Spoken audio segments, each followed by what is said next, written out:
Welcome to Beating Cancer Daily. Beating stage 4 cancer for 30 years still takes my breath away every time I say it. I'm Saranne, founder of the Comedy Cures Foundation, and I hope you'll join me for just a few minutes daily for the next 365 days so we may laugh, learn, maybe cry a little as we live our best days beating cancer daily together. Are you grain curious? I never heard that expression until Jacqui told me about it. I've heard grain-free. I've heard celiac, but I never heard grain curious. So if you go out to dinner and half the people at the table say, I'm gluten-free, and then the waiter says, are you celiac? Or are you just intolerant? Are you allergic? Can you have cross-contamination? That's what I hear everywhere I go. And I am gluten sensitive. I don't have celiac, but I get really bloated after I eat regular wheat grains. So I'm on this road. I'm curious, and I figured the best person to take us through this is our functional medicine expert, certified nutrition specialist, whole health educator, certified health coach, and RN, Jacqui Bryan. Thanks for coming back, Jacqui. You're on your way to 200 episodes. I know we're like maybe 120 now, but we are on our road. Out of 400, we're on our road to 500 episodes already of Beating Cancer Daily. That is amazing. And all while getting to have a play date with you. Exactly. We can talk. You and I can certainly talk. The gift of gab. I was thinking when you were saying grain curious, I started thinking about grain brain. And we're not even talking about that today, but there was a doctor that sort of coined that term grain brain because some people were experiencing brain fog from eating grains. And I'm not saying that that is what people are experiencing, but I was just thinking of all the different nicknames that people have for grains. And grains have gotten a bad rap in some way. And I want to be very clear that today, while we're talking about gluten-free grains and different types of grains that you can eat if you're choosing to go gluten-free, we are not here to bash gluten. Right. And we're not saying definitely do this diet. I mean, it's interesting because my daughter is so allergic to gluten that if she eats it, it could make her go to the hospital. So that I've been very sensitive to. But one day she was like, Mom, every time you eat that bread, that regular old bread at dinner, I watch your stomach just blow up. And you always are running to the bathroom. So maybe you should cut back on the wheat. So you don't have to do this. I'm just grain curious. And I love different kinds of grains. So I figured let Jacqui come on and talk to us. That's a very observant child. I know. Well, Watching your mom blow up at the table. but it's so true. And then I'd be running to the bathroom. But, you know, there's chemo brain and there's grain brain. And they're a little bit similar. As a stage 4 cancer survivor, I can tell you that brain fog is brain fog, and it's real. Yes. Yeah, it really is real. In general, the hundreds of episodes are really about these micro moments, either going through treatment or survivorship, and just how do we make it easier for you. But just the fact that you've decided to give us immune healthy eating is just so important. And this is a question that comes up all the time, Jacqui. So I think just to have grain knowledge and really think about what grains you could add into your diet besides just wheat is exciting. What is gluten? I mean, I think that's probably the big question, right? So we're talking about going gluten-free. What does it mean? Like, what is gluten? And it's really important to understand it, especially if you're making that decision to go gluten-free. Gluten is just a type of protein that's actually found in grains like wheat and rye and barley. And it is responsible for giving the food elasticity and it makes it kind of chewy, right? So, I mean, it does provide a really good purpose in our diet in some ways, and people sneak it in to all different types of foods. And I think that's the big concern, right? If you are somebody that is going gluten free, particularly if you have celiac disease, which is an autoimmune condition where you just cannot have gluten, right? Celiac is really the one that we think about when we say going gluten free because gluten will trigger an immune response that causes damage to the linings of the small intestine. It can lead to malabsorption issues, things like diarrhea and skin rashes and fatigue. I mean, it can cause a whole host of problems. We're actually not focused on that today. We're just talking about different types of grains that are gluten free naturally. And the reason we thought it was important to talk about grains that are naturally gluten free is because when someone makes this declaration that they're going to go gluten free, they often will go to the store and find any packaged product that they can that has the GF on it, the gluten free. And oftentimes those are loaded with things that are kind of crappy for the body. I feel a label detective lesson coming. And if you have not heard Jacqui's Label Detective episode, you should just really go back and do it. Jacqui, I want to say one thing about celiac. If that sounds familiar to you when you eat wheat, what Jacqui was describing, this is a blood test, right, Jacqui, that you get for celiac? Or they look behind your neck for a line or something? They do immune testing, right? They will check and see what you're prone to. There's also a genetic component to it. So there's different ways that they can test for it. Like you were sharing that you're gluten sensitive, right? So you're somebody that when you eat gluten, you get, as your daughter said, bloated and run to the bathroom. It's really interesting because there's estimated about 10% of the people in the United States are having gluten-related disorders. And in some cases, the concern is that it's related to the quality of the wheat, right? In some situations, our wheat is so highly processed and chemicalized that people are having a reaction to it, right? And I would say that's probably more me. I don't eat gluten because, like you, I had symptoms. And, some of the symptoms of people that experience issues with gluten or things like constipation and diarrhea, pain and inflammation, grain brain that we were just talking about, that sort of brain fog, congestion, poor like mood stability, and even and they've noticed it with some kids that they have some aggression. I mean, there's lots of different types of conditions that can be associated with this. So if you go out to eat to an Italian restaurant, have a big bowl of pasta and a lot of the bread, and then you want to punch your partner, you should think about it. Blame the bread. You should definitely. But it's true, Jacqui, because I travel a lot and a lot of people who tell me they're gluten sensitive in America say that when they're in Europe and they're eating like homemade breads, that they don't have the same reaction. The old world wheat. Yes. Yeah, there is a difference. Today, we are not trying to determine should you be gluten free. Today, we wanted to give you some guidance that if you did choose to be gluten free and you're maybe leaning towards those packaged foods that have ingredients in them that you cannot pronounce, there are other options for grains that maybe you haven't thought about. So we wanted to explore and give you some options for great grains. I don't know how we could say that like 10 times fast, great grains. And basically using these as an option instead of going for the packaged ultra processed stuff. Jacqui, we're going against the grain. I love that. Oh, I think that's great. All right, so let's dive in. And I will be very honest up front in saying that I don't eat a lot of grains in general. So gluten-free or gluten-filled grains, it's just not something that I do a lot of. So this was actually really fun to do some research.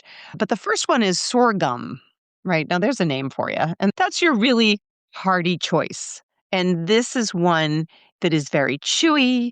It's really great for adding into salads or making some sort of a pilaf. And you can actually pop it like popcorn for a snack, which I think is kind of cool. So sorghum has about 6 grams of fiber, 10 grams of protein per a half a cup serving. If you like crunch, I have to go really read this label, but somebody gave me a package of cauliflower sorghum puffs. They're like just those cheese jacks that you used to eat when we Hmm. were kids that would turn your fingers orange. Well, And I sounds just take delicious. 2 of them, and it's such a good crunch. I have to get crunch every day. So now I'm gonna really investigate the package, but I was like, "What's sorghum? That's such a weird word." I know it's such a weird word, but then again, you actually just gave me a great example of what we're leaning away from, right? So we want to be able to take these grains in as natural a state as possible and prepare them ourselves rather than having to go to that puffy, crunchy snack thing because that's been ultra processed. Even though it's got good stuff in it, supposedly, I haven't seen the label, but anything that's going to turn your hands orange would be concerning. No, that's what we used to have as kids, those jacks, if you remember. Yes, This yes. doesn't turn your hands anything. These are just in the shape of that little puff. Uh-huh. And for some reason, my inner ear has to hear me go crunch, crunch, crunch. So I'll do carrots. And if I still need it, I grab 2 of those little cauliflower sorghum things. And I'm like, Yes. I'm good for the day. I am a cauliflower freak. Like, I love cauliflower with I'll put nutritional yeast on it, or I'll add some turmeric to it, or just a little bit of olive oil, and I'll roast it. I absolutely love it. It's got a good crunch. It does. It's got a great crunch. My personal favorite gluten-free grain is quinoa. And I would say that's one of the most popular. I'm gonna guess that most of you have heard of quinoa. It's really great. We see it in bowls that you get at restaurants. It's a great side dish. I actually treat it like a stir fry. So whatever you would use rice for, I will use quinoa for that. And I'll do a little stir fry with onions and mushrooms and peppers, and then I'll put the quinoa in it. I think it's so cute because it's a little seed and then it pops and it gets like a little tail, looks like a tadpole. I don't know if that's appealing or not to eat. Okay, Jackie, you just got us into a yuck. I loved quinoa before you just told me that it looks like a tadpole. A tadpole. You wanna rinse it well before you cook it to remove any of the bitterness. It cooks up really fluffy. It can be used to make breakfast porridge. It can be really good base for vegetable burgers. You could put it in soups. You can put it in just about anything. I think it's awesome, and it's got 2.5 grams of fiber, 4 grams of protein per a half a cup serving, and actually all of these are a half a cup serving, and you might be wondering, why am I talking about fiber so much? And we've had so many conversations about the importance of dietary fiber. We are a constipated world. And I mean that in a loving way. We're not getting enough fiber, and we need fiber and we need water in order to flush the fiber out. But fiber is the thing that is going to escort the toxins out of your body. It's going to get rid of the extra estrogen. It's going to help the cholesterol get out of your body if you've got high cholesterol. It is what you need. It is the most underappreciated nutrient. So I think really making sure we're getting in these nutrients that have fiber in them, they're going to be really great for our body. We talk about it a lot. It weaves its way into so many episodes, but definitely go listen to Jackie's fiber episode. And then a lot with the greens, you talk about fiber when we do the greens episodes. So I think that there's way more that you can dig into to learn about how to put this fiber into our diets. Absolutely. If you're someone that is eating mostly whole food diet, similar to what I do, which I don't eat a lot of packaged stuff, you're going to get enough fiber, right? The recommended amounts are 35 to 40 grams per day for adults, men and women.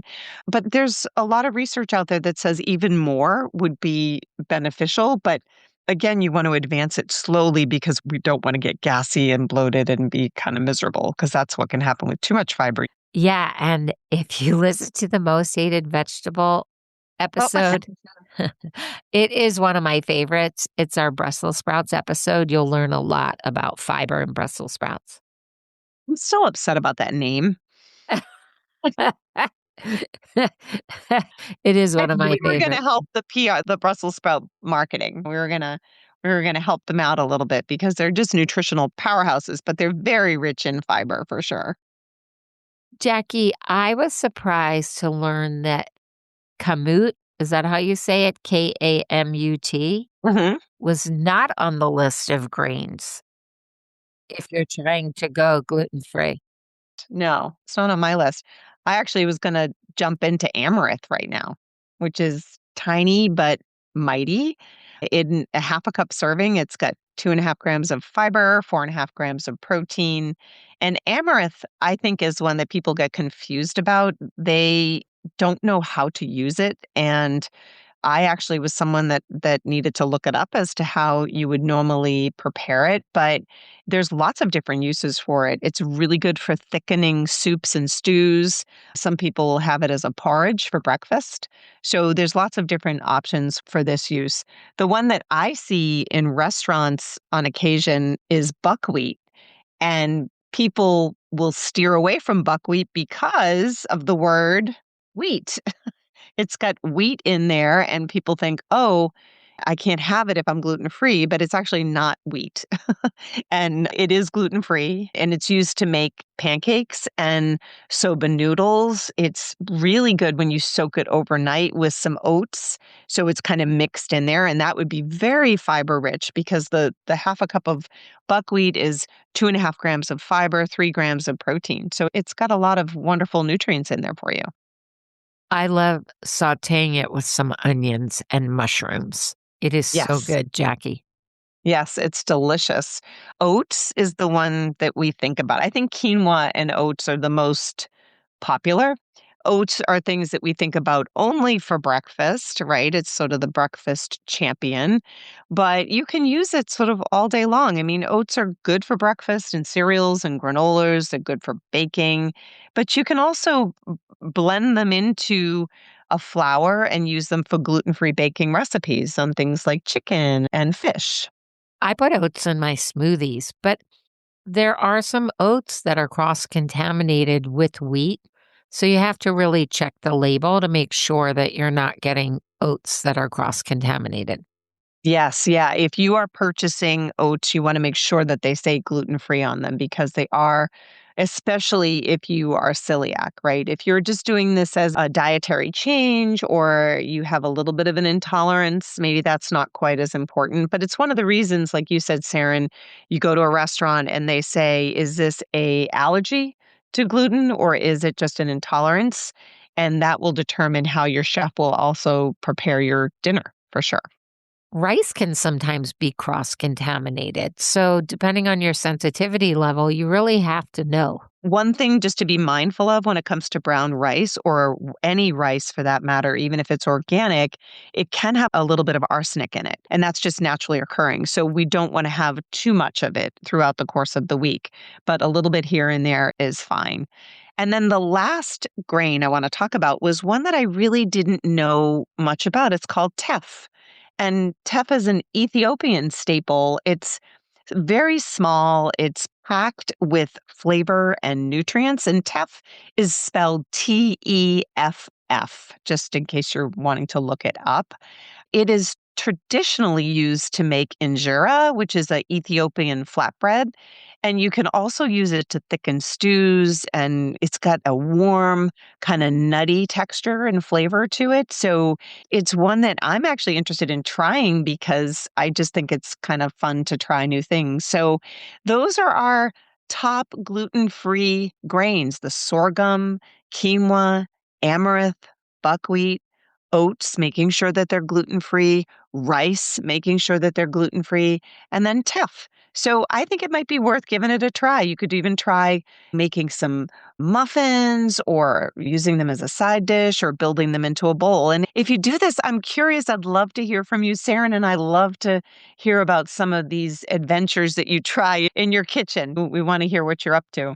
There is a great meme online called The 50 Shades of Gluten, and it lists a lot of places that you would never think that gluten would be hiding, or things that you might see on a menu and not know that was glutinous. So lipstick, who knew it was in lipstick? Ice cream, really? It's in bouillon cubes, could be in shortening, in sunscreen, in cooking spray, ketchup, chewing gum. I mean, what the heck? Teriyaki sauce. So then these names of things that you might get that's a grain, you might get bran or spelt, farina, bulgur, semolina. All these things could make you sensitive. So how's that for being a detective for wheat? And there are many more. Like I said, it gave you 50.